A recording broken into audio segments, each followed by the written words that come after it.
பாஷாஸ் கிச்சனில் இன்றைக்கி நம்ம பார்க்க போகிறது 2 ஈஸியான பனானா ரெசிபீஸ். பனானா சாண்ட்விச் அப்புறம் பனானா பேன் கேக் எப்படி செய்யறதுன்னு இந்த வீடியோவில் பார்க்க போகிறோம். வாங்க பார்க்கலாம். ஃபஸ்ட்டு நம்ம பார்க்க போகிறது பனானா சாண்ட்விச். பனானா சாண்ட்விச் செய்கிறதுக்கு இங்கே நான் ஒரு தவாவில் பட்டர் வச்சு க்ரீஸ் பண்ணுறேன். பட்டர் இல்லைன்னா நீங்கள் கீ யூஸ் பண்ணிக்கலாம். 2 வீட் பிரெட் ஸ்லைசஸ் இதில் சூடு பண்ணுறதுக்கு வச்சுருக்கேன். உங்கள்கிட்ட மில்க் பிரெட் இருக்குன்னா அது கூட நீங்கள் யூஸ் பண்ணிக்கலாம். நம்மளோட பிரெட் இந்த அளவுக்கு ரோஸ்ட் ஆனதுக்கப்புறமா ஒரு பனானாவை இந்த மாதிரி சின்ன சின்னதாக கட் பண்ணி நான் எடுத்து வச்சுருக்கேன். அதை எடுத்து ஒரு பிரெட் ஸ்லைஸ் மேலே இந்த மாதிரி வச்சுருங்க. நீங்கள் பனானாவை மேஷ் பண்ணிவிட்டு வச்சிங்க அப்படின்னா குழன்னு அது வெளியே விழுந்துடும். அதனால் இந்த மாதிரி பீசஸாக சேர்த்துக்கோங்க. இப்போ நம்ம இந்த பனானாவையும் இந்த பிரெட்டையும் பிளெண்ட் பண்ணுறதுக்கு ஒரு சீஸ் ஸ்லைஸ் சேர்த்துடலாம். உங்களுக்கு வேணும்னா இன்னும் கூட சேர்த்துக்கலாம். இப்போ இதை ஒரு 1/2 நிமிஷம் வேக வைங்க. அவ்வளோதான், நம்மளோட பனானா சாண்ட்விச் ரெடி ஆயிடுச்சு. பாருங்கள், இதுக்கு வேணும்னா நீங்கள் சாஸ் நடுவில் தடவிக்கலாம். ஆனால் பனானாவே நேச்சுரல் ஸ்வீட்னர் அப்படின்றதுனால நான் அதில் சாஸ் எதுவுமே சேர்த்துக்கல.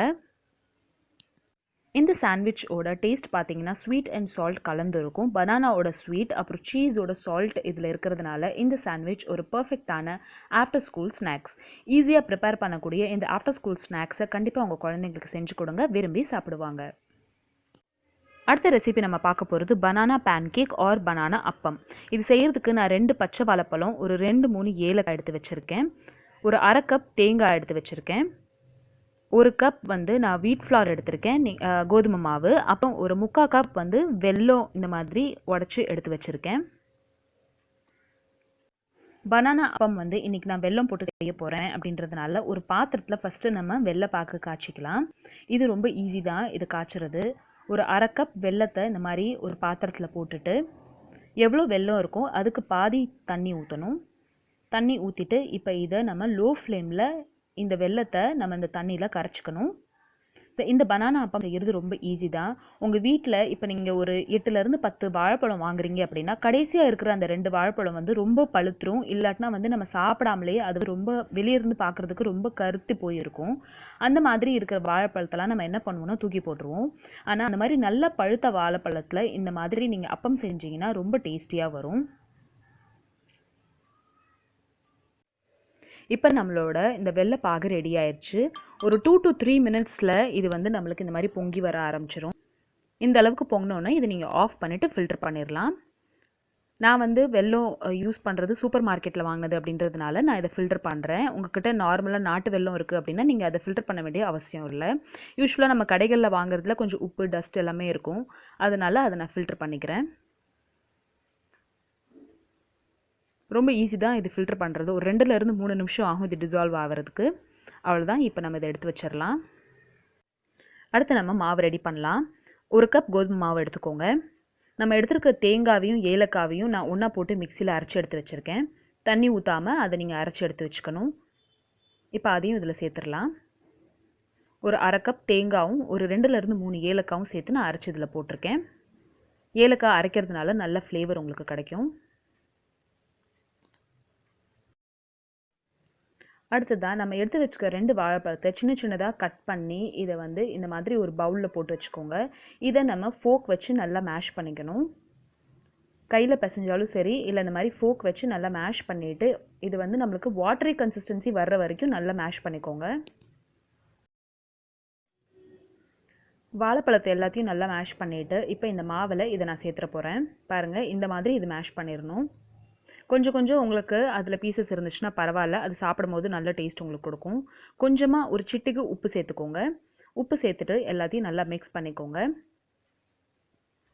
வாழைப்பழத்தில் கொஞ்சம் மாய்ஸ்சர் இருக்கும், அதனால் மாவை கொஞ்சம் நல்லா மிக்ஸ் பண்ணிவிட்டு அதுக்கப்புறமா நம்ம எடுத்து வச்சுருக்கிற இந்த வெல்லத்தை இதில் சேர்த்துக்கலாம்.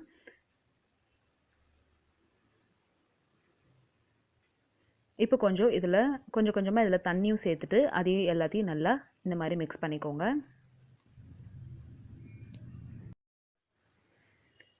இப்போ நம்ம மாவு நல்லா இந்த மாதிரி கலக்கி இந்த அளவுக்கு கன்சிஸ்டன்சி வர வரைக்கும் இதை நல்லா நீங்கள் மிக்ஸ் பண்ணணும்.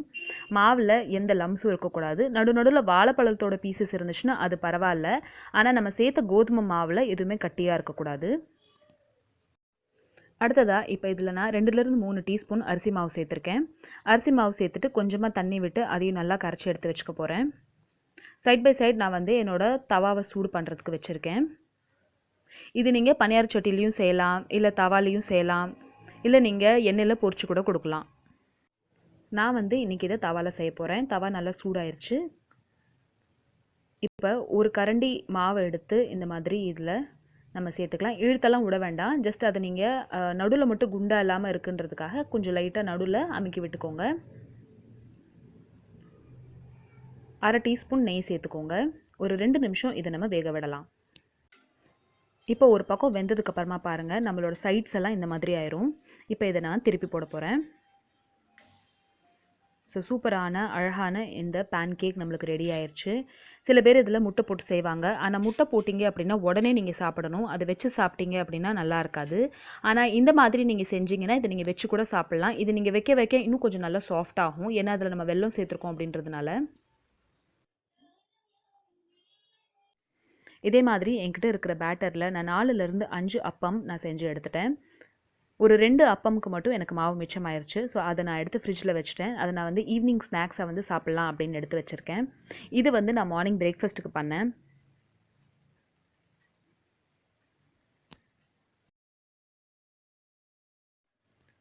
இது எப்போயுமே வேக வைக்கும்போது நீங்கள் ஃப்ளேம் லோ பண்ணிடுங்க. ஃபுல் ஃப்ளேமில் வச்சு இதை வேக வச்சிங்க அப்படின்னா வெல்லம் சேர்த்துருக்கிறதுனால இது சீக்கிரமாக கருகிரும். இப்போ இதை பாருங்கள், நான் திருப்பி போடுறேன். ஸோ நம்மளோட அழகான சூப்பரான இந்த பேன்கேக் பனானா அப்பம் வந்து நம்மளுக்கு ரெடி ஆயிடுச்சு. ரொம்ப இன்ஸ்டண்ட்டாக இதை நீங்கள் செஞ்சிடலாம். இந்த மாவை நீங்கள் ஃபெர்மெண்ட் பண்ணணும், இல்லை கொஞ்சம் நேரம் ஊற வைக்கணும் அப்படின்றதுலாம் எதுவுமே கிடையாது. நீங்கள் இன்ஸ்டண்ட்டாக செஞ்சுட்டு இன்ஸ்டண்ட்டாக இந்த மாதிரி நீங்கள் பேன்கேக் இல்லை அப்பம் வந்து செஞ்சு கொடுத்துடலாம்.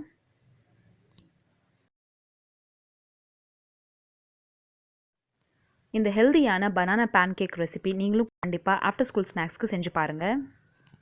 இந்த ரெசிபிஸ் உங்களுக்கு பிடிச்சிருந்துச்சுன்னா இந்த வீடியோக்கு ஒரு லைக் கொடுங்க. அண்ட் என்னோட சேனலை ஃபர்ஸ்ட் டைம் பார்க்குறீங்கன்னா கண்டிப்பாக சப்ஸ்கிரைப் பண்ணுங்கள்.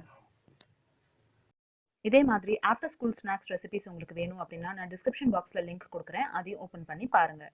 தேங்க்யூ ஸோ மச் ஃபார் வாட்சிங். பாய்.